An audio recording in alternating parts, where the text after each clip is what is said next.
তাই গাভীটা খামারে আনছে প্রায় 20 দিন প্লাস, 20 দিন না 22 দিন মতো হয়ে গেছে। কিন্তু আমাদের মেইন যে প্রবলেম, আমরা কিন্তু এখনো একটা প্রবলেম নিয়ে আপনাদেরকে শেয়ার করতেছি, যে বিষয় সেটা হচ্ছে একটা প্রবলেমে আমরা ভুগতেছি, সেটা হচ্ছে আমাদের দুধের বাটের মধ্যে ছোট ছোট পক্সের মতো কতগুলো ফুটছিল। ওইখান থেকে আমাদের এখানে অ্যালার্জির মতো কি করে বড় একটা প্রবলেম হয়ে গেছিল। তো এখন আমি প্রথমে কিন্তু 7 দিন 10 দিন পরে এই প্রবলেমটা হওয়ার পরে আমাকে যার থেকে গরু আনছি, তিনি একজন বড় খামারি। আপনারা তাকে বলতে পারেন, উনি একজন বলতে গেলে একজন ডাক্তার। উনি যেহেতু দীর্ঘদিন ওনার খামারে যেহেতু প্রায় 100+ গাভী আছে, উনি অনেক বড় একজন খামারি এবং উনি গরুর ব্যবসাও করে এবং তার অনেক বেশি এক্সপিরিয়েন্স। তো সে আমাকে তখন যখন এখানে যখন আপনার ফক্সের মতো কি কতগুলো ফুটছিল, তখন সে আমাকে বললো যে আমি ক্রিমির ইনজেকশনটা দিছে কিনা। তখন সে আমাকে বললো যে আইমেকটিন প্লাস।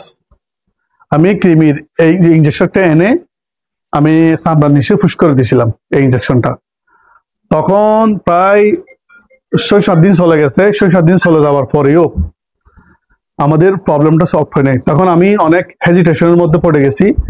আমাদের এলাকার পুরাতন খামারি থেকে শুরু করে যারা এলাকার লোকাল ডাক্তার, তারা এক একজনে এক এক কথা বলতেছে।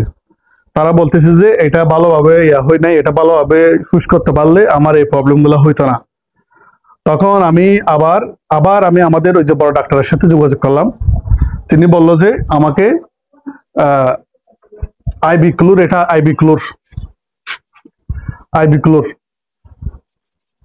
এটা নতুন ভাবে আর এটা ফুস করার জন্য। কিন্তু এটা যখন আমাকে ডাক্তার মারার জন্য বলতেছে, তখন এটা মারছি মাত্র 5 দিন হয়েছে। অর্থাৎ 15 দিন না হওয়ার আগে এটা কি করা যায় না, এটা নাকি মারা যায় না। তখন আমি ডাক্তারের সাথে আবার যোগাযোগ করলাম। ডাক্তার বলতেছে কয়দিন হয়েছে, তখন আমি বললাম এখন 8 দিন হয়েছে। তখন আমি আইবিকুলোর এটা গরুকে ফুস করলাম। তো আল্লাহ রহমতে আমি এটাও করছি, আবার 1 সপ্তাহ পরে এটাও করছি। অনেকে বলে যে 15 দিন পরে করতে হয়।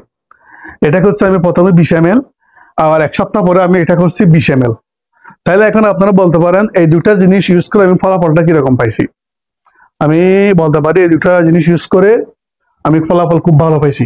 অর্থাৎ এই দুটা জিনিস ইউজ করার পরে আমাদের যে ঘাটা, অর্থাৎ পক্সের মতো যে আপনার যে অ্যালার্জিটা হয়েছিল, এটা কিন্তু আমাদের অনেকটা অল্প অল্প অল্প আস্তে আস্তে শুকায় আসতেছে। তো এটা এই দুটা জিনিস আমি প্র্যাকটিক্যালি ইউজ করে আমি খুবই ভালো পাইছি। তো আপনারা যদি আপনার গরুর ক্রিমির প্রবলেম বেশি হয়, আপনারা সরাসরি এই আইবিক্লোর এটা ইউজ করতে পারেন, ঠিক আছে। পাশাপাশি এটা না পাইলে আপনারা ইমেকটিন প্লাস এটাও ইউজ করতে পারেন, কোনো সমস্যা নেই। তো সবাই ভালো থাকবেন, এবং আমার ভিডিও দ্বারা যদি আপনাদের কোনো উপকার হয়ে থাকে, তাহলে অবশ্যই আমাদের চ্যানেলটাকে সাবস্ক্রাইব করে দিতে বলবেন না। আসসালামু আলাইকুম।